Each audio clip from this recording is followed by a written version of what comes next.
बिस्मिल्लाहिर्रहमानिर्रहीम। हर तरह की तारीफ़ और हम्द व सना अल्लाह ताला ही के लिए है और लाखों करोड़ों दुरूद व सलाम अल्लाह के हबीब हज़रत मोहम्मद मुस्तफ़ा सल्लल्लाहु अलैहि वसल्लम की ज़ात अक़दस पर। अस्सलामु अलैकुम मुअज़्ज़ज़ नाज़रीन, सीरतुन नबी पार्ट नंबर 6।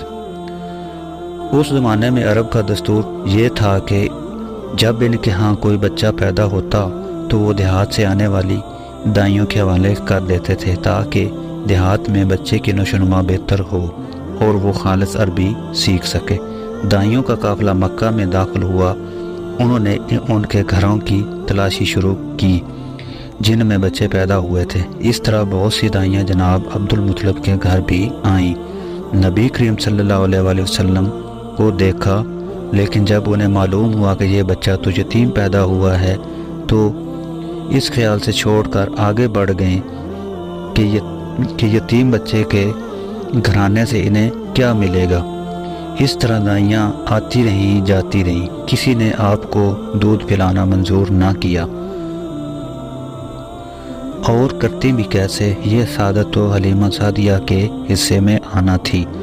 जब हलीमा सादिया मक्का पहुंची तो उन्हें मालूम हुआ सब औरतों को कोई ना कोई बच्चा मिल गया है और अब सिर्फ वो बच्चे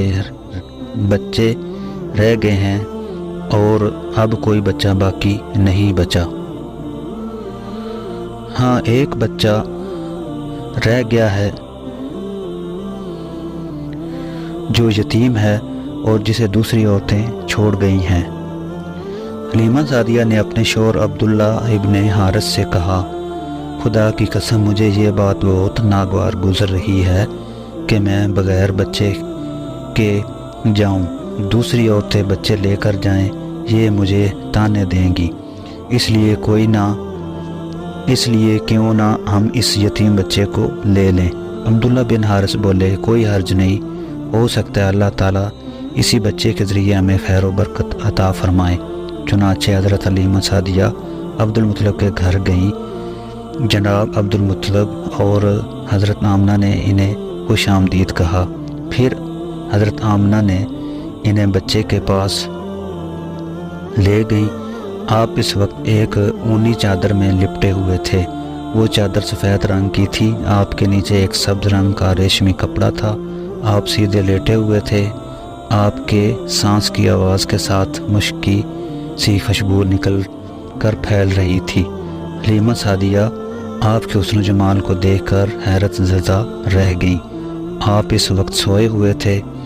उन्होंने जगाना मुनासिब ना समझा, लेकिन जो ही उन्होंने प्यार से अपना हाथ आपके सीने पर रखा, आप मुस्कुरा दिए और आंखें खोलकर इनकी तरफ देखने लगे। हज़रत हलीमा सादिया फरमाती हैं, मैंने देखा आपकी आंखों से एक नूर निकला जो आसमान तक पहुंच गया। मैंने आपको गोद में उठाकर आपकी दोनों आंखों के दरमियान जगह पर प्यार किया। फिर मैंने आपकी वालिदा और अब्दुल मुत्तलिब से इजाज़त चाही। बच्चे के लिए काफ़िले में आई। मैंने आपको दूध पिलाने के लिए गोद में लिटाया तो आप दाएं तरफ से दूध पीने लगे। पहले मैंने बाएं तरफ से दूध पिलाना चाहा, लेकिन आपने इस तरफ से दूध ना पिया। दाएं तरफ से आप फ़ौरन दूध पीने लगे। बाद में भी आपकी यही आदत रही, आप सिर्फ दाएं तरफ से दूध पीते रहे, बाएं तरफ से मेरा बच्चा दूध पीता रहा। फिर काफ़िला रवाना हुआ। हलीमा सादिया रज़ी अल्लाह ताला अन्हा फरमाती हैं, मैं अपने खच्चर पर सवार हुई, आपको साथ ले लिया।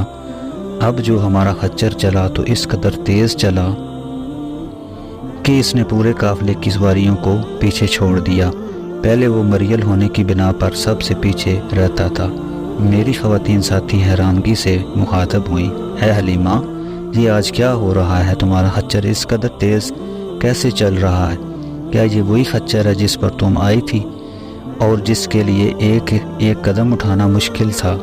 जवाब में मैंने इनसे कहा, बेशक ये वही खच्चर है, अल्लाह की कसम इसका मामला अजीब है। फिर ये लोग बनु साद की बस्ती पहुंच गए। इन दिनों ये इलाका खुश्क और कैद ज़दा था। हलीमा सादिया फरमाती हैं, इस शाम जब हमारी बकरियां चरकर वापस आईं तो इनके थन दूध से भरे थे। جبکہ اس سے پہلے ایسا نہیں تھا۔ ان میں سے دودھ بہت کم اور مشکل سے نکلتا تھا۔ ہم نے اس دن اپنی بکریوں کا دودھ دوہا تو ہمارے سارے برتن بھر گئے، اور ہم نے جان لیا کہ یہ ساری برکت اس بچے کی وجہ سے ہے۔ آس پاس کی عورتوں میں بھی یہ بات پھیل گئی۔ ان کی بکریوں بدستور بہت کم دودھ دے رہی تھیں۔ غرض ہمارے گھر میں ہر طرف ہر چیز میں برکت نظر آنے لگی۔ دوسرے لوگ تعجب میں رہے۔ اس طرح 2 ماہ گزر گئے۔ 2 ماہ ہی میں آپ چلنے پھرنے لگے۔ آپ 8 ماہ کے ہوئے تو باتیں کرنے لگے اور آپ کی باتیں سمجھ میں آتی تھی۔ 9 ماہ کی عمر میں تو آپ بہت صاف گفتگو کرنے لگے۔ اس دوران آپ کی بہت سی برکات دیکھنے میں آئیں۔ حلیمہ سعدیہ فرماتی ہیں، جب میں آپ کو اپنے گھر لے آئی تو بنو سعد کا کوئی گھرانہ ایسا نہ تھا جس سے مشک کی خوشبو نہ آتی ہو۔ اس طرح سب لوگ آپ سے محبت کرنے لگے۔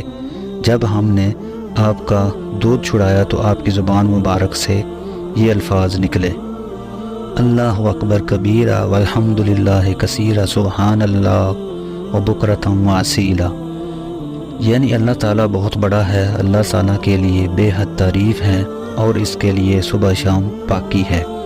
پھر جب آپ صلی اللہ علیہ وسلم 2 سال کے ہو گئے تو آپ کو لے کر آپ کی والدہ کے پاس آئے۔ اس عمر کو پہنچنے کے بعد بچوں کو ماں باپ کے حوالے کر دیا جاتا تھا۔ ادھر ہم آپ کی برکات دیکھ چکے تھے اور ہماری آرزو تھی کہ ابھی آپ کی کچھ اور مدت ہمارے پاس رہیں۔ چنانچہ ہم نے اس بارے میں آپ کی والدہ سے بات کی۔ ان سے یوں کہا، آپ ہمیں اجازت دیجئے کہ ہم بچے کو 1 سال اور اپنے پاس رکھیں۔ میں ڈرتی ہوں کہیں اس پر مکہ کی بیماریوں اور آب و ہوا کا اثر نہ ہو جائے۔ جب ہم نے ان سے بار بار کہا تو حضرت آمنہ مان گئی اور ہم کو پھر اپنے گھر لے آئے۔ ہم آپ کو پھر اپنے گھر لے آئے۔ جب آپ کچھ بڑے ہو گئے تو باہر نکل کر بچوں کو دیکھتے تھے، وہ آپ کو کھیلتے نظر آتے، آپ ان کے نزدیک نہ جاتے۔ ایک روز آپ نے مجھ سے پوچھا، امی جان کیا بات ہے، دن میں میرے بھائی بہن نظر نہیں آتے؟ آپ اپنے دودھ شریک بھائی عبداللہ اور بہن انیسہ اور شیما کے بارے میں پوچھ رہے تھے۔ حلیمہ فرماتی ہیں، میں نے آپ کو بتایا وہ صبح سویرے بکریاں چرانے جاتے ہیں، شام کے وقت گھر آتے ہیں۔ یہ جان کر آپ نے فرمایا، تب مجھے بھی ان کے ساتھ بھیج دیا کریں۔